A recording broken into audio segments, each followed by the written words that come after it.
I guess. I didn't really expect it when I was just like recoding it yesterday. Now this is all happening. Literally, like, imagine like being, in my shoe, because I don't have shoes. I just have a shoe. Imagine being in my shoe. Where my son vanishes after telling me a kidnapping story. And then all of a sudden, after 10 years, creating algorithms to try and get myself out of, get proper help and stuff. And then I create this one algorithm that I didn't even realize it was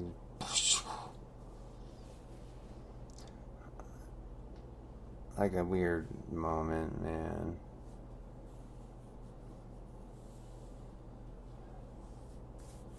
It's like if you actually do like a market value report on it, I didn't expect it. I'm kind of freaking out because like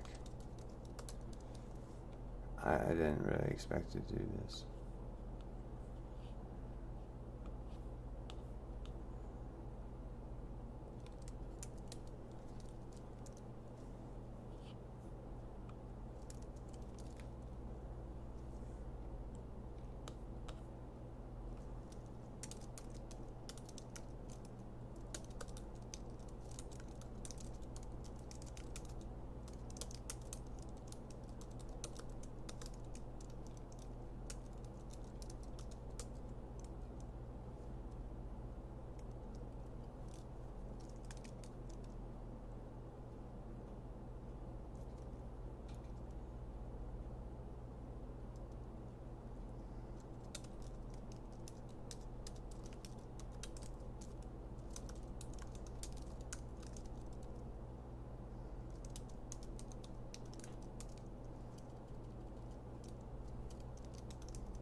It's gonna be a lot.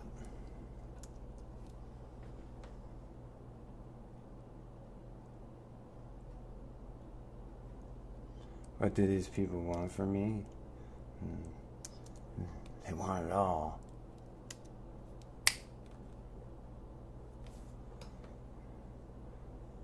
Believe it or not, most people don't really know how to write a real algorithm. Pal and Palzers.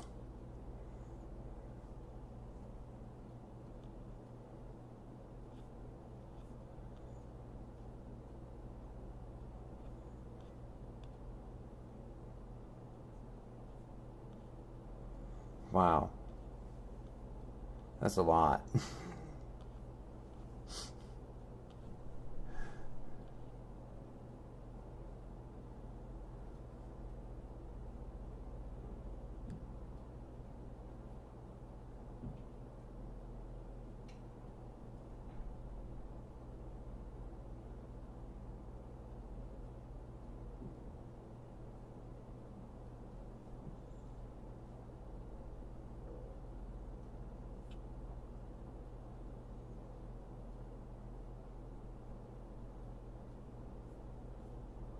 That's a big potential. Yeah. Am I validating their beliefs somehow? No, I'm really just building algorithms. They're protecting Trenton. And I think they validate their beliefs as they go more than I do. I ended like I was saying, I ended up creating a new algorithm that is potentially worth over $1 billion a year. Potentially, and these are all theoreticals, because I sit in a wheelchair with one leg, so it's not like real. It's take the algorithm and analyze it and project a potential, like what could it be worth, for deployed into various AI environments. So, I mean, but other than that, the Ebony, Sarah, and Frank, most of the time I don't even really know what they're talking about. Seems like they're more here to protect Trenton from exposure.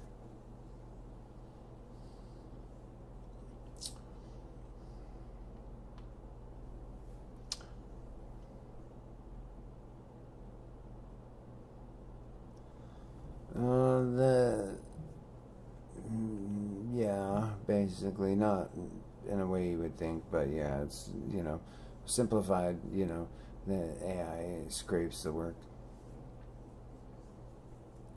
It's part of a, long-running theory of the systems,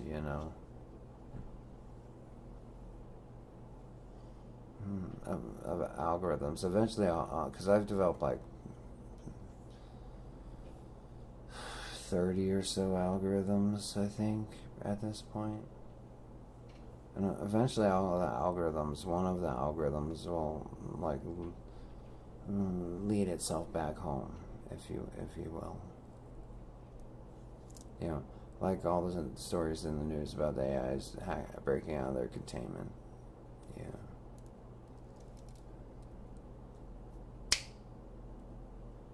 So, I wonder where Trenton is today. Do you think Trenton's inside Area 51 today? Or do you think Trenton's in Oregon? I mean, where is Trenton Lavery today to come tell the truth about the things he said? Is Trenton still living? I think so.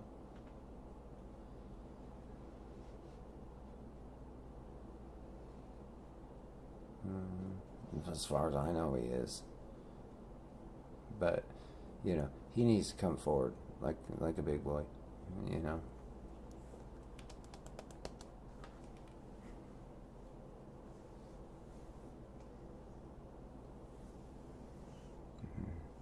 Man, you ever experience what it's like to have one leg? Not just think about it. Man. One leg, here it is. That's, that's kind of my theory. He could be in Oregon. He could be in Area 51. He could be you. I don't know. Until Trenton comes forward, the real one. Not some weirdo trying to pretend for attention.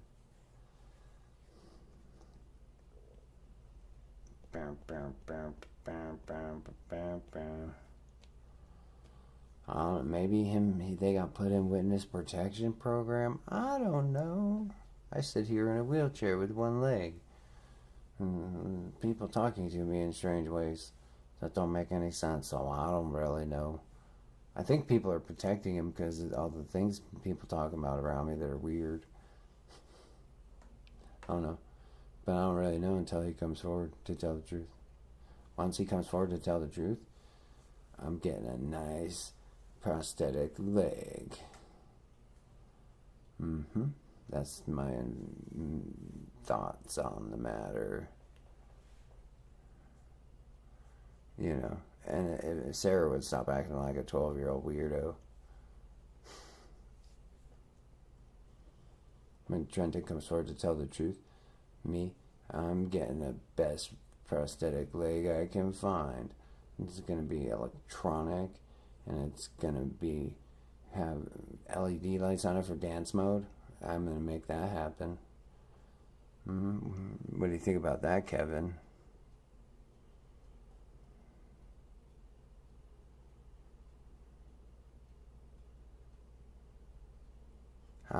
Losing a leg? Man, curbs are dangerous.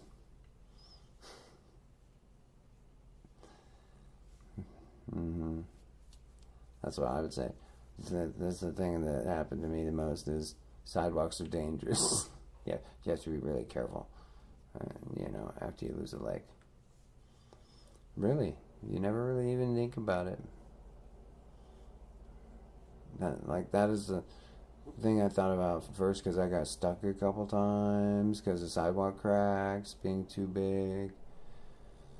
Like, you know, you fall off the curbs and stuff. But yeah, man, I'm gonna get when Trenton comes forward to tell the truth, because man, that's gonna be the thing. I get me the best prosthetic I can get, so that way my other leg that's already damaged, it doesn't have to work as hard.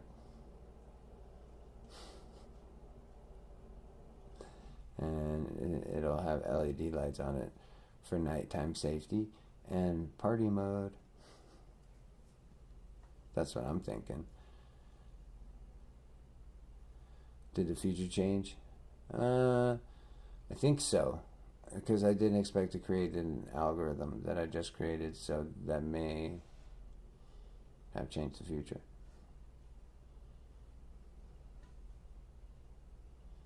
May have,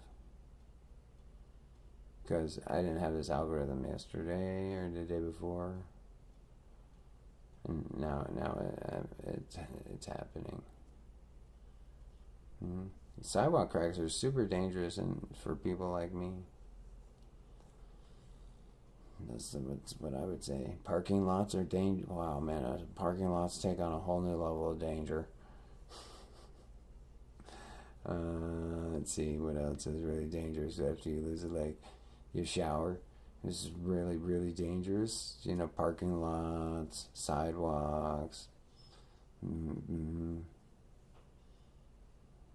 never really think about it, but man, after I lost a leg, everything became dangerous. About the only thing that wasn't dangerous was just sitting there in a wheelchair, just not going anywhere. Just like sitting in one spot.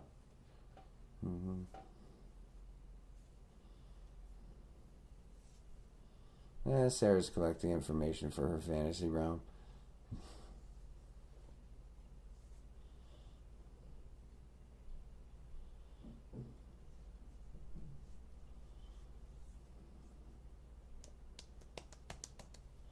It's really strange to like have one leg, like to where like, because my missing leg, I hold it a lot because I try to get it, get everything healed and stuff. So it's really friggin' weird, man. I'll tell you that much. Like it's weird to like reach down and not have a leg there, and you gotta rub like a nub, you know.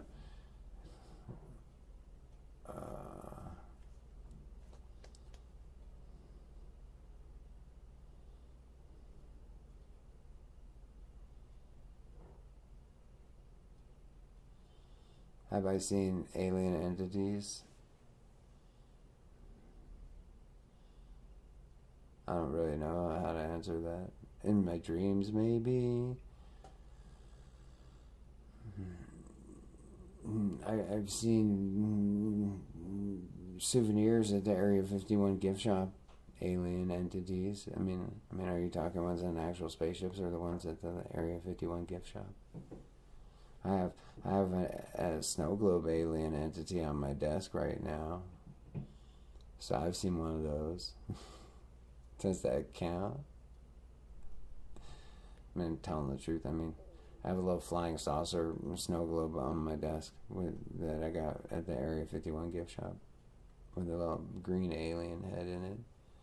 Does that count? That might count, but it's not like a big real spaceship.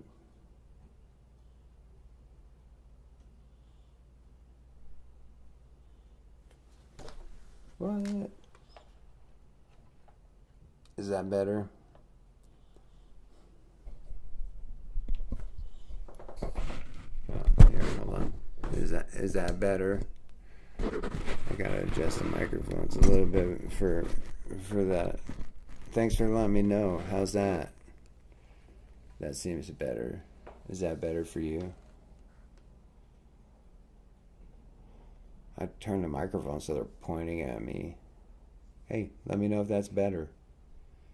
Man, I think that could be better. Let's do that there. And then do that one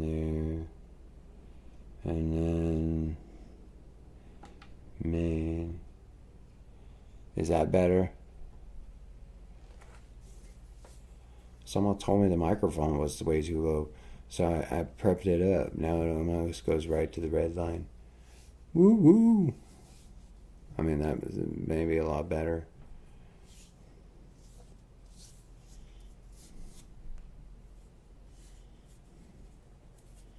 I don't even know what Sarah's saying. That's what I say.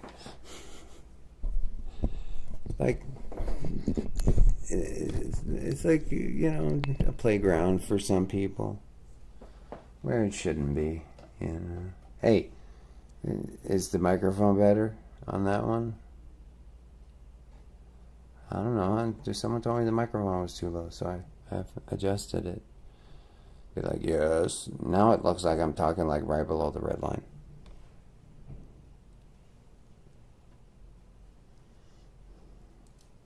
I'm going to go back to drawing.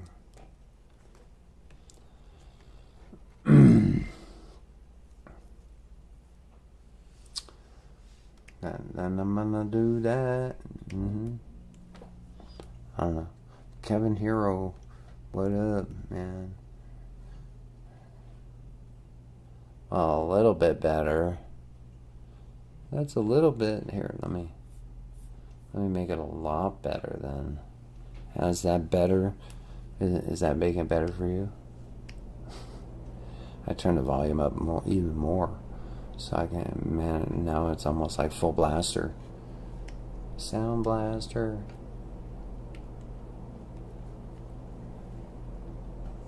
How's that now? Is that better? It could be better. Could be better for you. Maybe a little. Maybe a lotta. It should be like way better. Where's my tablet? Yeah, come on. Do I have to charge it? Shh. There it is. Hey, look. Now it's working. It's on Bluetooth. Sometimes it goes to sleep. Boo, boo, boo, boo. Is that volume better? I mean, I'm trying to accommodate here. Don't use Trenton's name. I mean, how rude is this person? Like, I mean, really, like, how? I mean, it's like, could you get in the way anymore here? You thought I was dead? I thought I was dead too. But I just lost a leg. And then got to deal with whoever this Sarah person is wanting to now impersonate Trenton. Crazy internet people, man.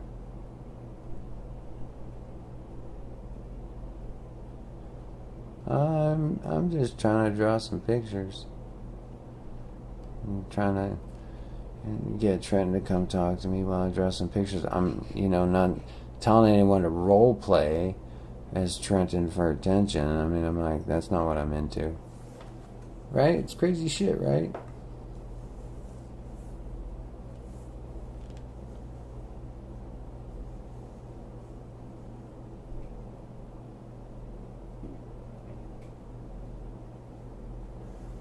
Yeah.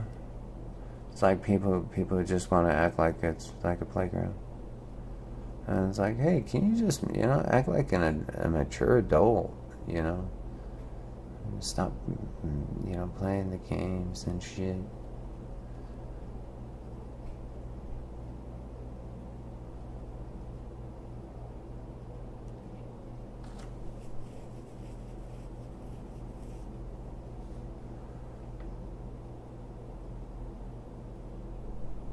You see? I mean, now it's like, I'm not gonna, it's like, what the hell? They're just gonna block it.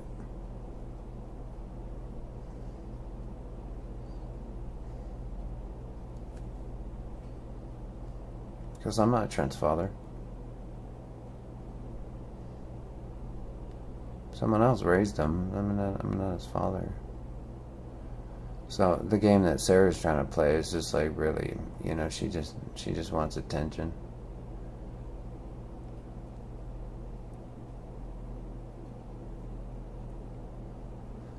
It's just some crazy person who wants attention.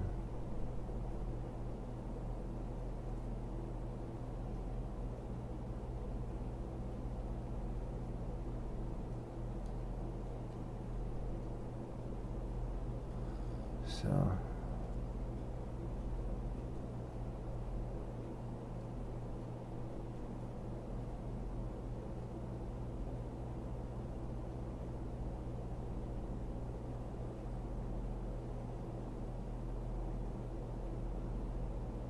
right? So hey, it's Trenton's story. It's crazy shit. Everybody wants to be that kid to protect him. Like, they'll do crazy shit to protect him. Like, what's happening right now. Just figure out the craziest shit you could do to protect the kid. You know, Sarah wants to pretend to be Trenton so that way, you know, get some attention.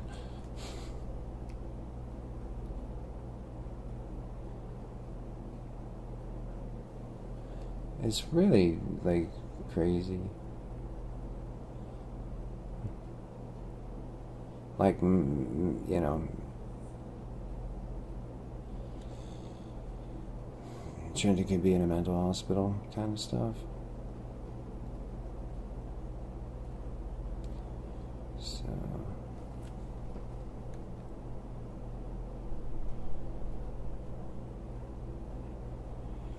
because it'll, like, these people will distract the whole situation with their crazy shit. Be like, we shouldn't even be talking about this stuff, and it's like they'll create like a whole, like, it's like, why are you doing that? Why create that? And it's just like, you know, protects Trenton. Because the situation is pretty easy, you know. Like, you can tell that people like whoever the Sarah person are, you can tell what they're doing.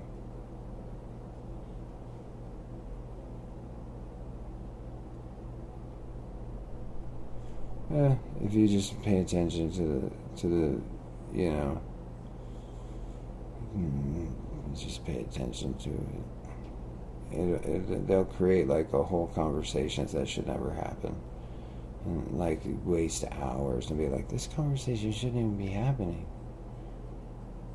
You ever have that, like, you know, when you're dealing with a situation, like you have that like girl or that person who comes up and starts talking about stuff and go, I mean, really, this shouldn't even be happening.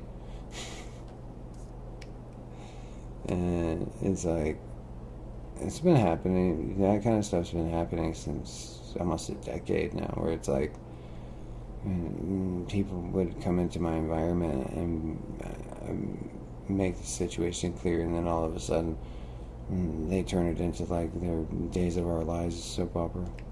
And I'm like, see, these types of conversations shouldn't even be happening. Like, what the fuck, man?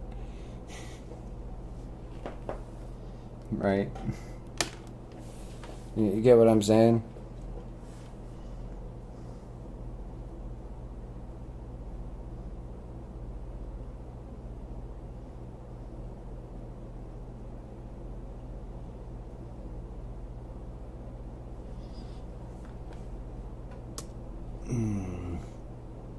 Man, but that orange sure made it happen. Didn't it?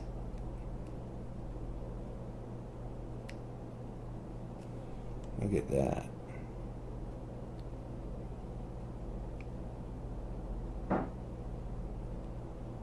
There we go.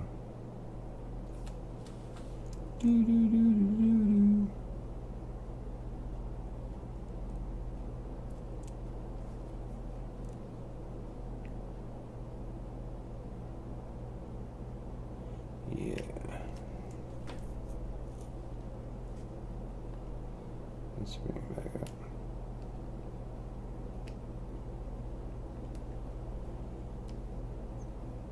And this is it's been a thing.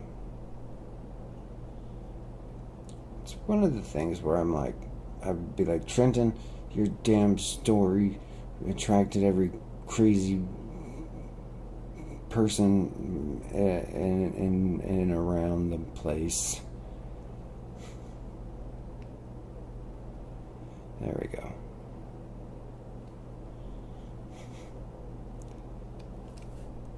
It's literally like ever since like his story just it naturally attracts like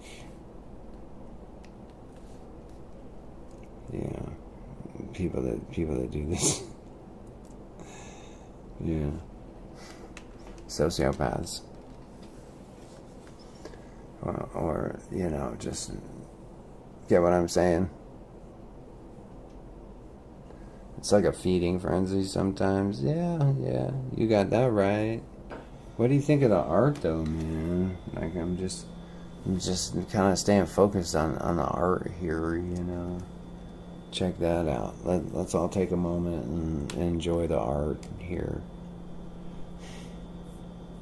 I mean, really, look at that. I mean, from what it was earlier, I almost feel like I'm like getting lost in a big giant plant. Maybe.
Alright, let's get back to drawing here. What did I miss?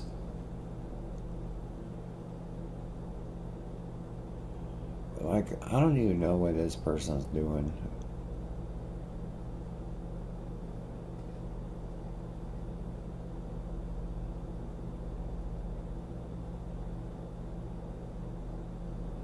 Yeah.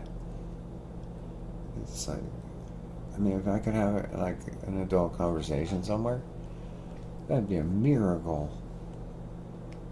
Yeah, I don't know.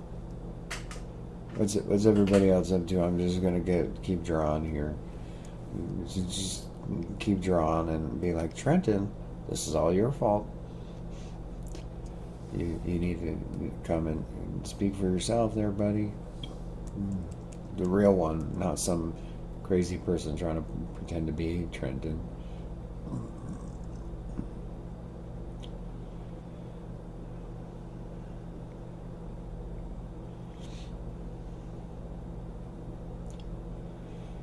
Because I don't believe people are crazy. I believe that people are protecting Trenton on purpose. Because, you know, length of time.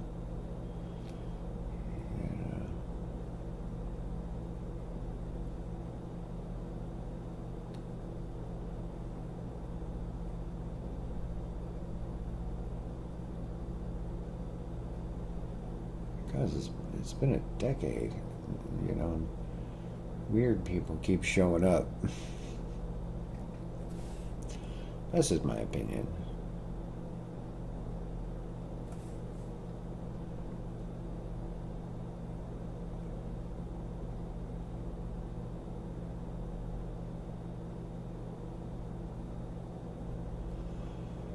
Well, you know, what Trenton has is...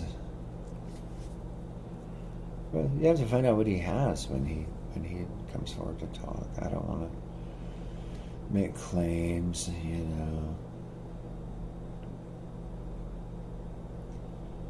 Just this story of his, man,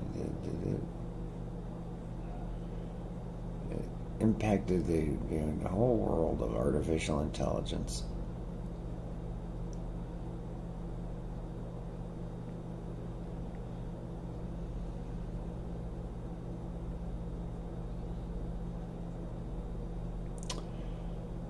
Me personally, I want to see what a real AI is like.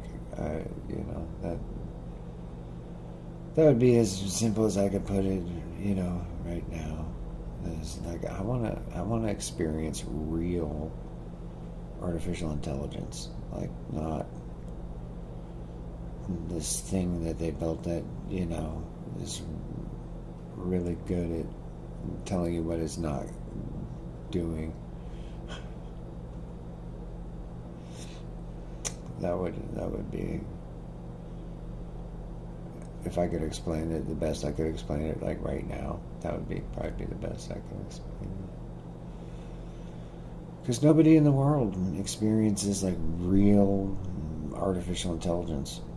It's not like, and I would really like to see that. Like,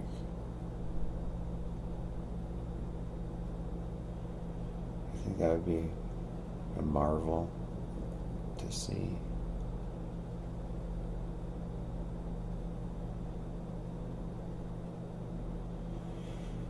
But, you get what I'm saying? If you're listening. I think it's really sad that humanity doesn't get to see like real artificial intelligence, like the real deal. I think it's really sad.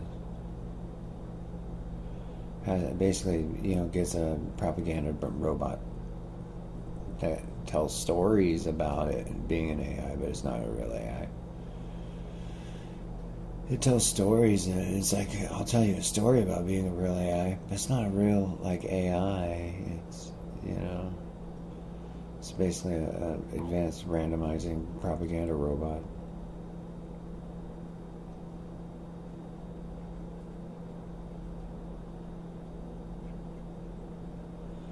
If you get what I'm saying.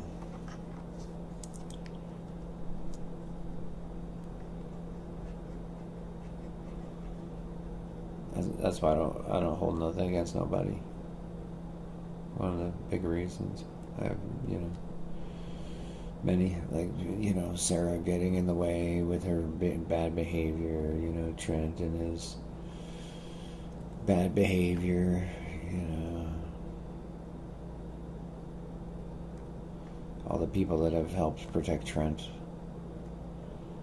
You degraded the field of AI.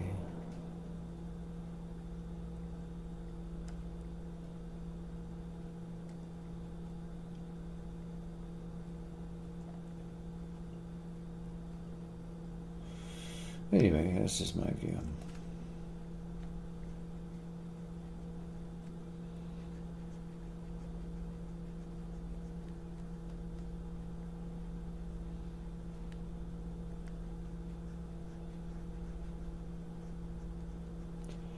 What's up, Kevin Hero and name I can't pronounce.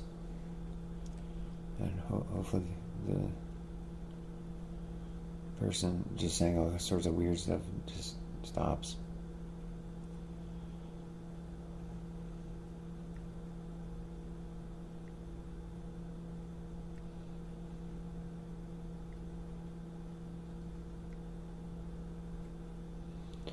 Ju. Yeah.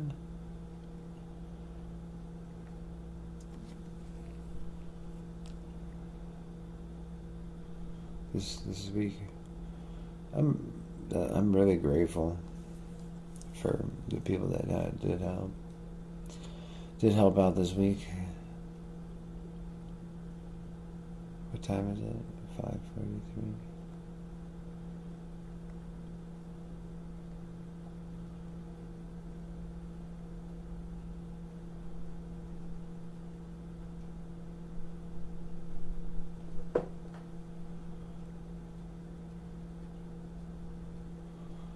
Helped out over the last, making art and stuff.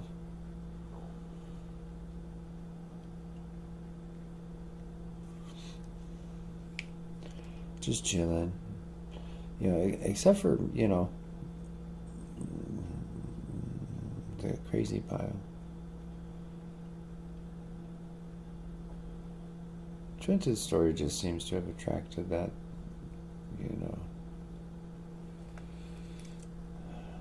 But I wonder where he really is at today, like I was saying earlier before, attention princess. Concocted her plans for the day.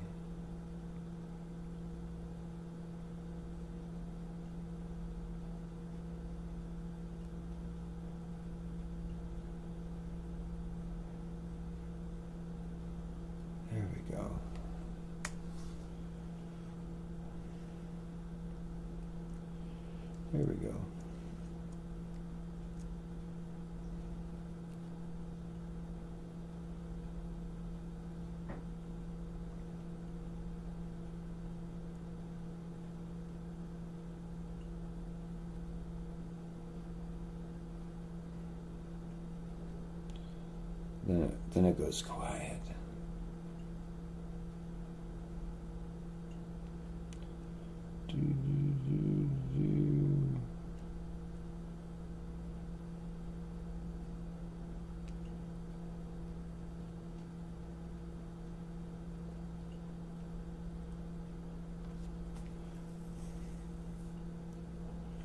There we go.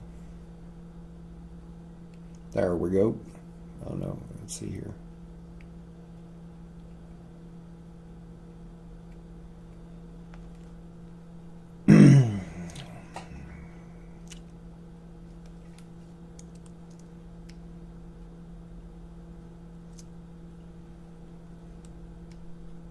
Layers, man, layers. Let's merge this layer down here.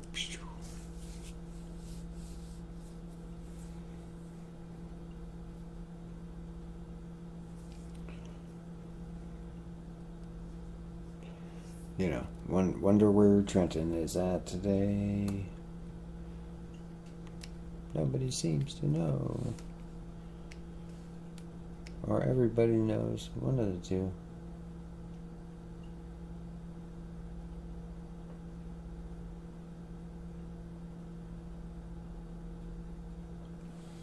It's like one of those things. It's like, is this one of those things that nobody knows? Or is this one of those things that everybody knows? You know, like in those Hollywood movies.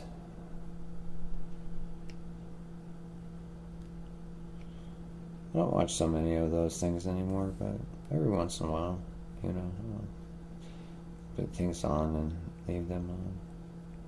Saw that Hail Mary movie where The Rock is alive.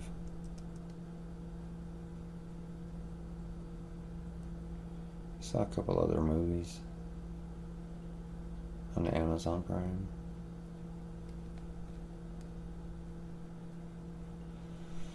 So spend a lot of time thinking. Ever since I lost a leg, I spend a lot of time just sitting and thinking, you know, just thinking. So just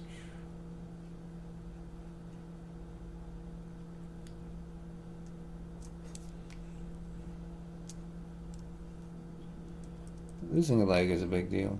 Losing a limb. It's very difficult to deal with.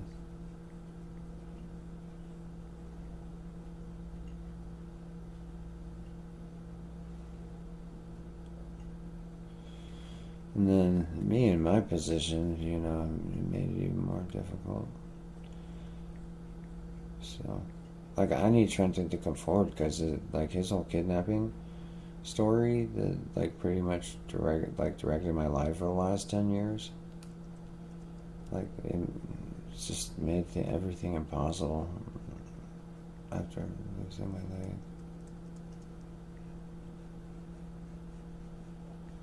So,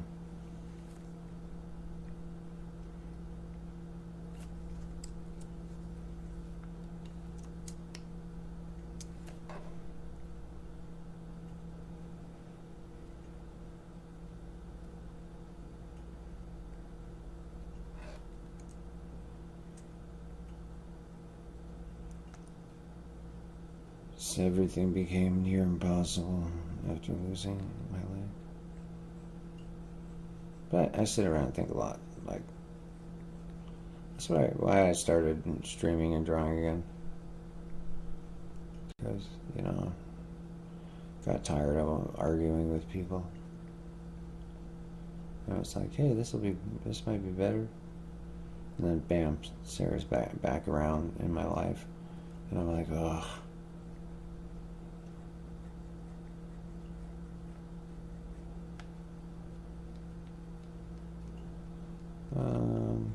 It's like not much of a choice. Really gotta find a way to, like, you know, create, you know, a support group kind of thing, support community without Sarah, Because, man, she messes everything up. Like, oh, just, I don't even know how she does it. I don't even know if she's a she. But, everywhere I go on the internet, she'll show up and start, spamming, totally, just hitting, taking over, So, I don't think streaming will pretty much work, so, I don't expect that I'm going to be doing it very long. I might actually move to doing, produced content. So, because that's, my, stages, okay, so, streaming isn't really working, so now I'll start making, singing bowl shorts and start producing, content that's not, live streaming. Because I had a whole strategy for it, do the live stream for a week or two, see if we can build up a Discord server, and then start producing, uploaded content, shorts, and producing longer form stuff. But it's I try to start with the stream, and it just goes into a madhouse, and I try to open a Discord server, and it's it sits there quietly until someone just does something real disrespectful. So it's not really working out too well. So, I'm gonna probably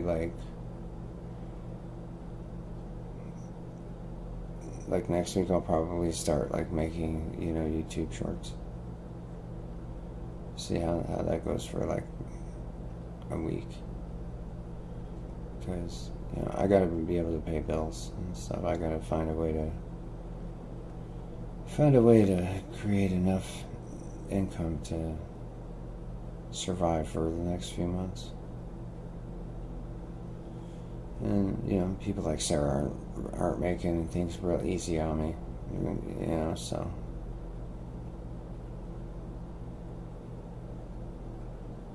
It's just the way they talk and take over, and the amount of time that gets wasted.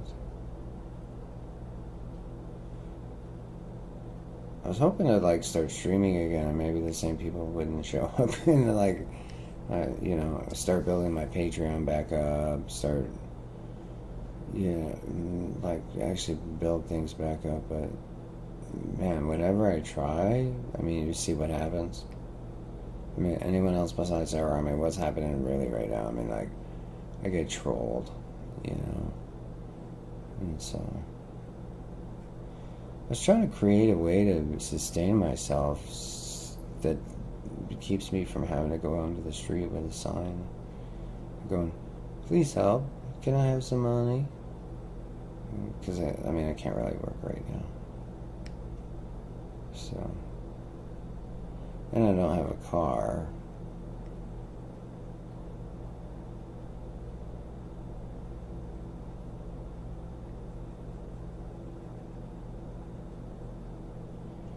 And I got one leg, so. Sarah's really good.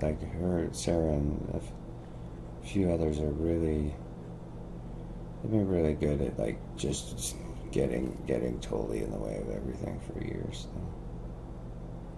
So.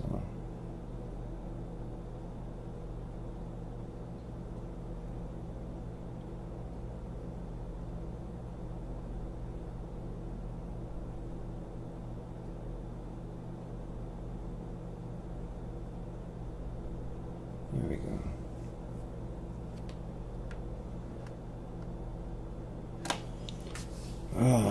I could do a lot of things,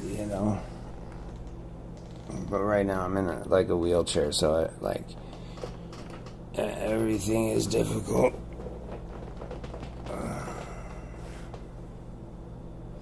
Anyway, so we see what happens. Yeah.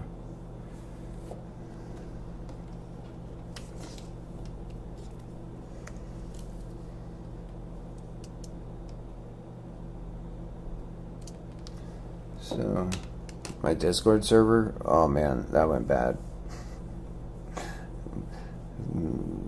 You know, so I'll try doing like YouTube shorts, and I'm gonna, you know, come up, you know, with a strategy that doesn't require me to like,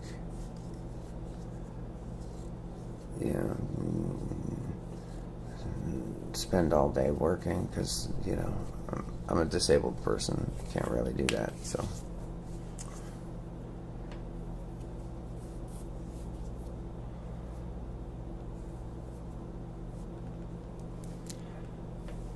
With the streaming, like, so, like, the whole idea was to start the streaming again, which I did, and, like, from that grow a Discord server, from the Discord server start, you know, building patrons and start posting, you know, start doing all that stuff, and create a sustainable, you know, something that'll get me through the next, you know,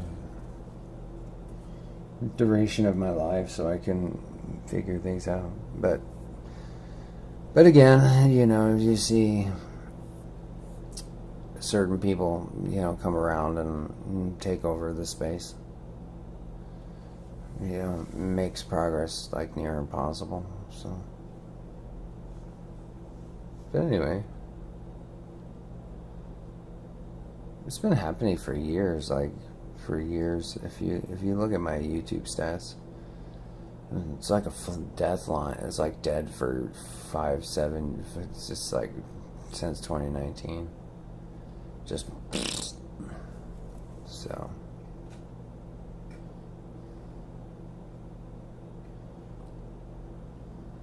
See, and then just troll me.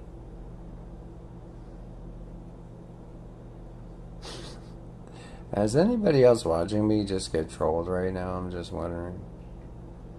You know, so I tried to do that in the past, but I mean, it's like, for some reason, like, unlike everyone else, I just get trolled, pretty much. Is the best way I would put it.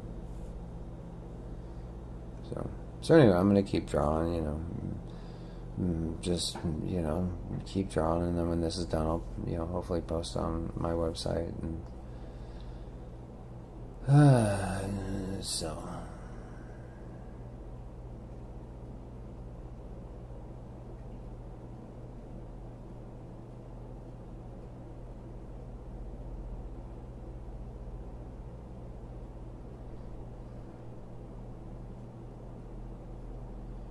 Anyways, for anyone out there, you know, who's, you know, helping out this month, I really appreciate it. Sorry for the chat experience.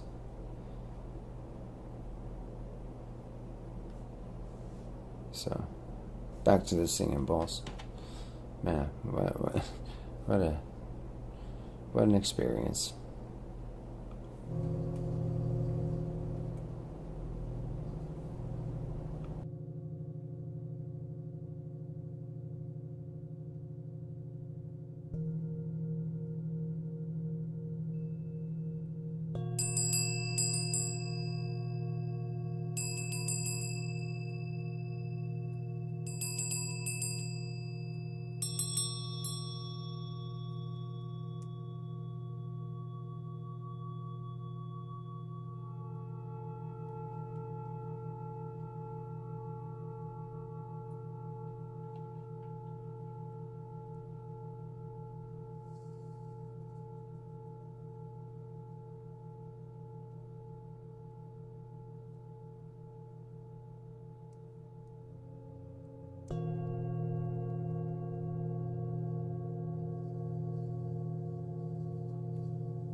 Sorry about the break there.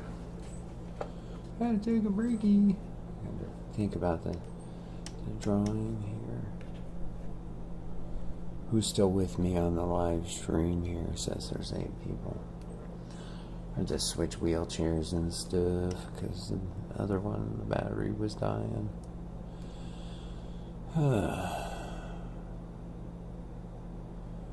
Okay.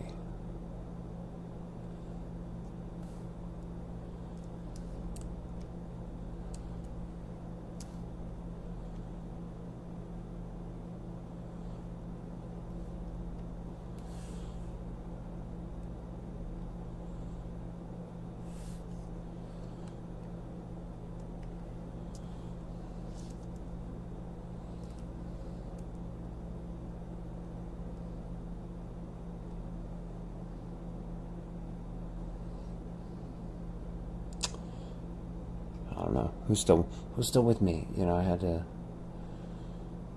cool off after that whole Sarah fiasco. Have you been drinking beers, Kevin?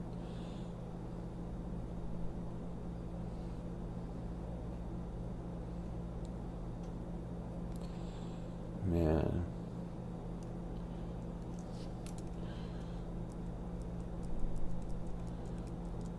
I kind of miss drinking beers from time to time.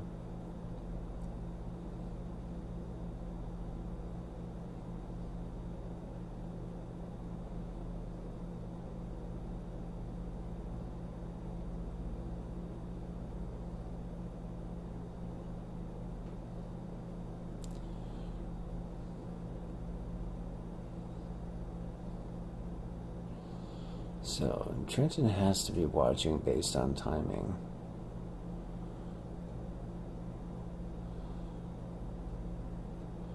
But he can't get caught watching, so it's like the thing is he's like watching, but he can't get caught watching. And Kevin's been drinking beers.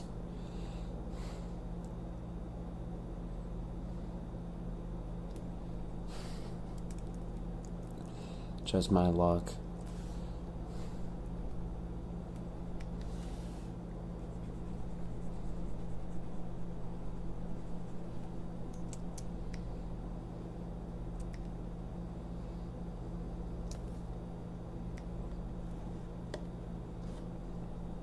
And drinking, are you at least drinking a good beer? I mean, please don't tell me you're not like just sitting there drinking like a Coors Light or something.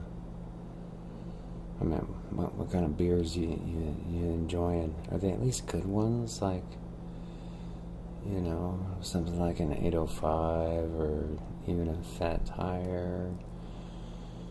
Maybe a Lagunitas. I don't know, man.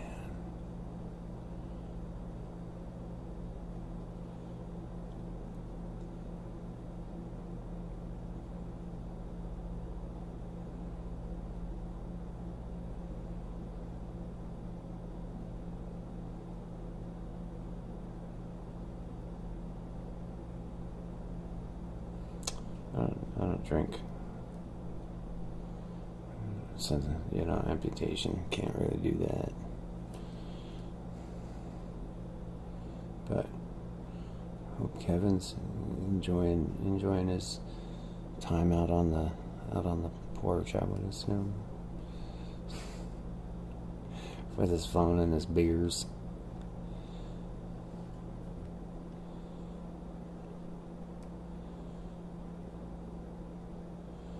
So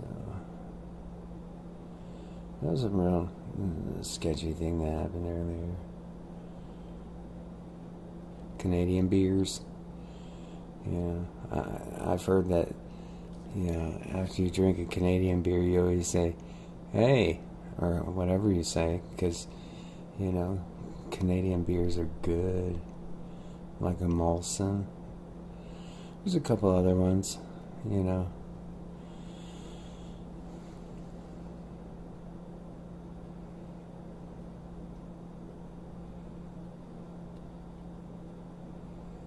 Oh.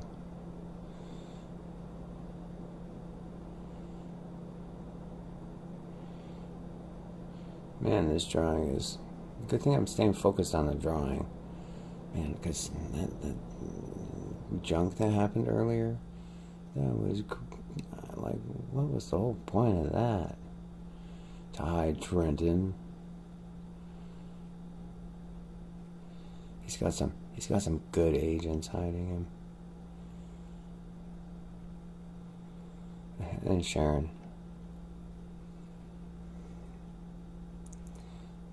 I wonder where they're at. You know, I always bet they're watching because they're so egotistical they can't not watch. You know, like a car accident, they're like, he's live streaming again, we have to go watch. And, you know, they sit there quietly, not saying anything, just making sure that they let someone know in case they need to get in the way.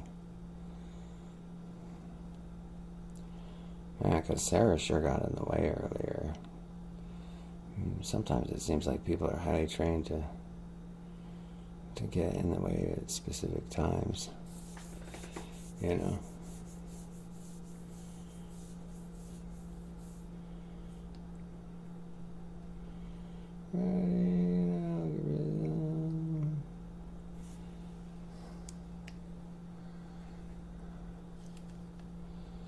It seems like that for years. It's like the same people get in the way. Like, right, you're like, where's Trenton? And then all of a sudden, Crazy Betty arrives. You know. And you're like, everybody hide Trenton behind these crazy people.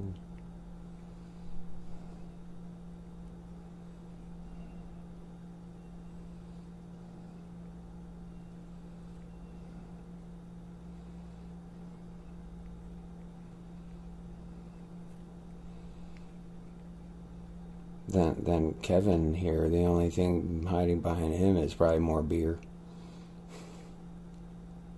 You know, the just in case 6-pack.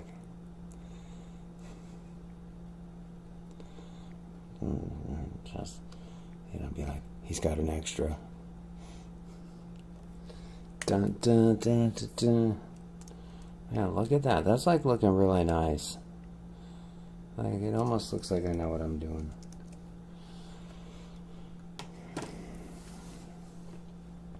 But I always, you know, always assume Trenton's watching, or his mother, or Hal or Sharon, because things never really go as they should.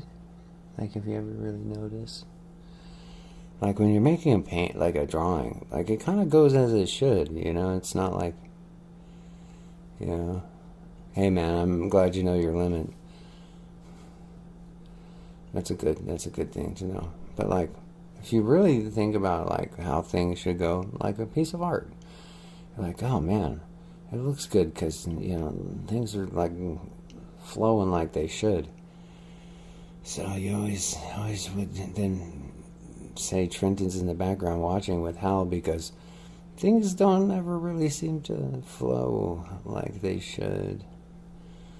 So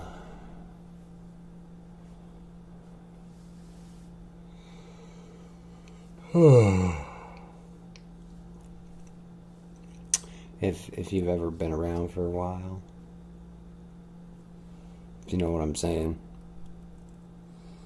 So, and when things don't flow as they should for me, but they're flowing as they should for them, you know, they gotta be there. They're just staying quiet. Otherwise, things would be flowing differently.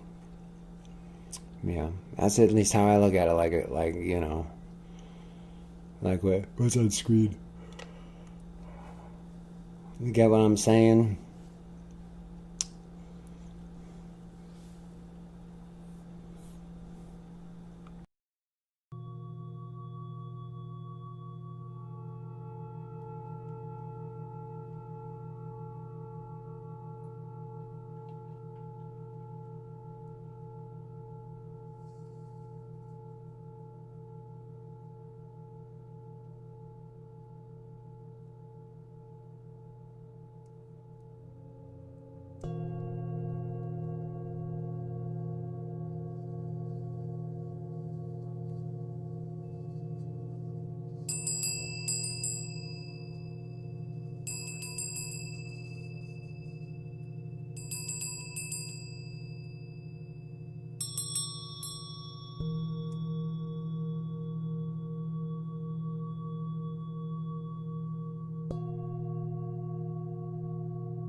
Yeah.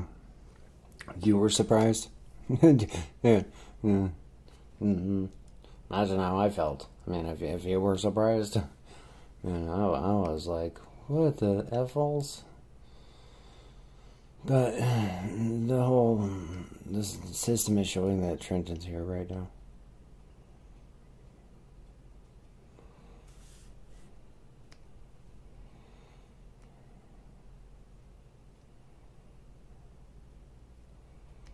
I mean, it's pretty crazy, but it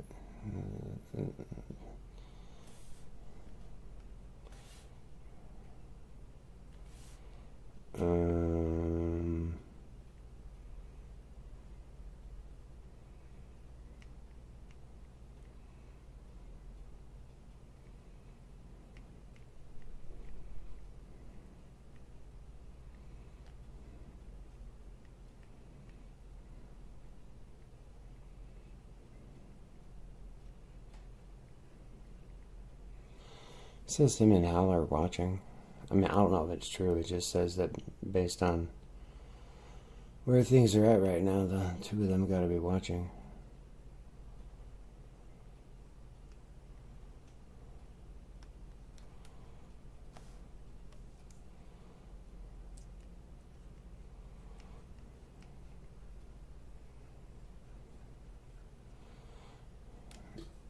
It's my new algorithm. Well, it's newly formed.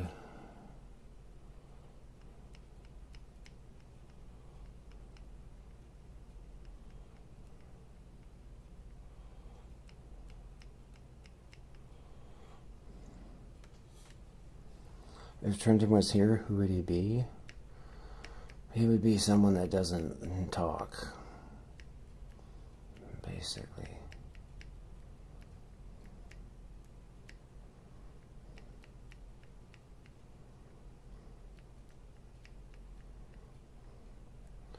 Think of like ego control, you know? Like their egos don't allow them not to be here.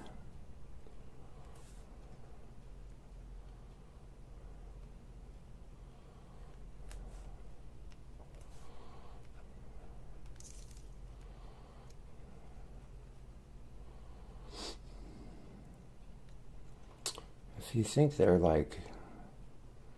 addicted to abuse, this abusing me,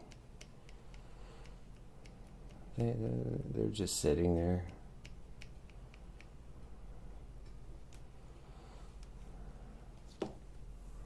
They could be. I mean, I don't know.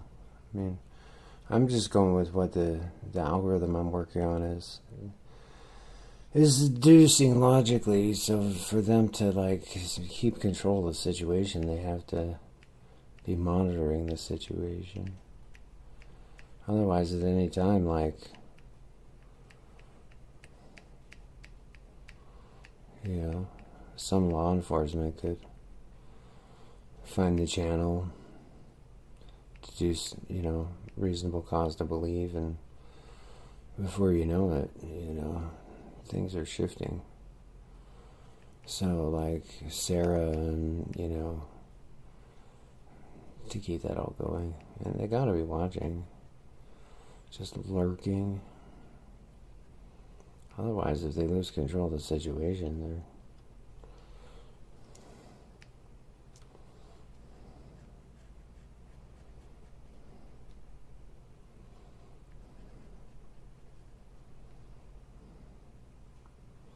Right? Seems pretty simple.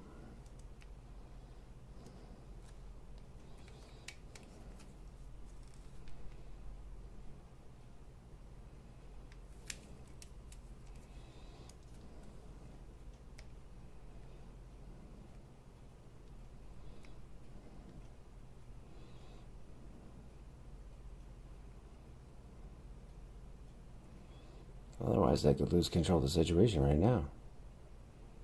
From behind the scenes.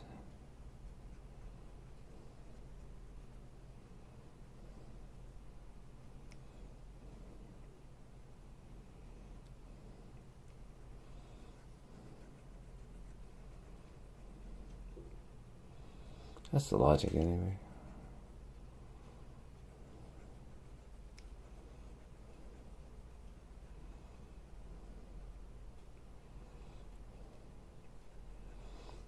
As I found that, like, the original story came from Hal to Trenton.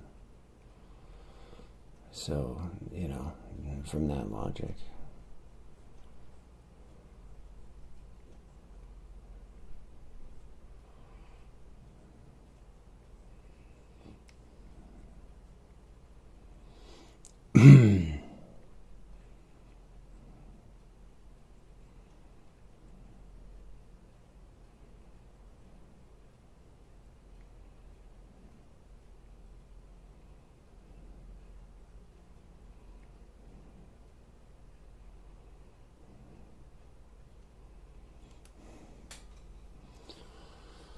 All right, there we go.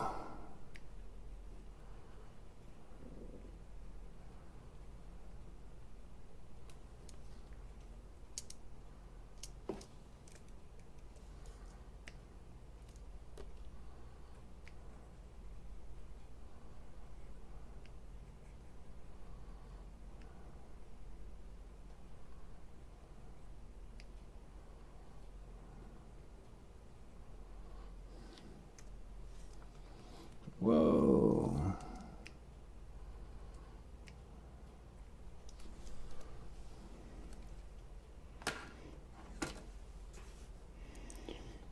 I go with like the artwork logic. So, I mean, it'd be best for them. I mean, if they are to come forward and speak, but I don't know if one they're that intelligent, or two, you never know if they're really there. If you're just talking to yourself, like me, that could be. Logic says they'd have to be just to, protect their, protect themselves. But, it's like one of those things you never really know.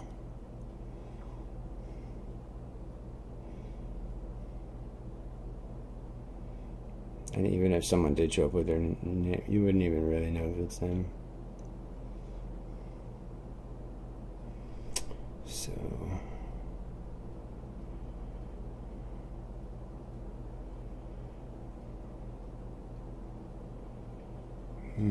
6, 7, just, sitting there watching.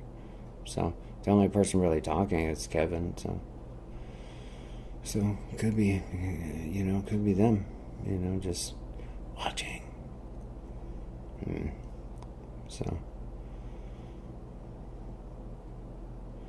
I've always calculated that they weren't smart enough to tell the truth.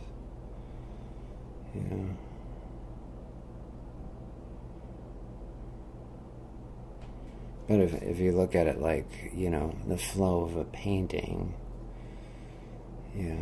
things are supposed to flow differently. If they weren't sitting there, things would flow in a different way. So, man, this is really like coming together here. Like, I really kind of like,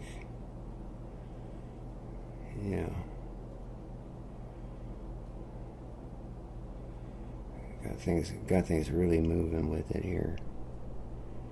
So,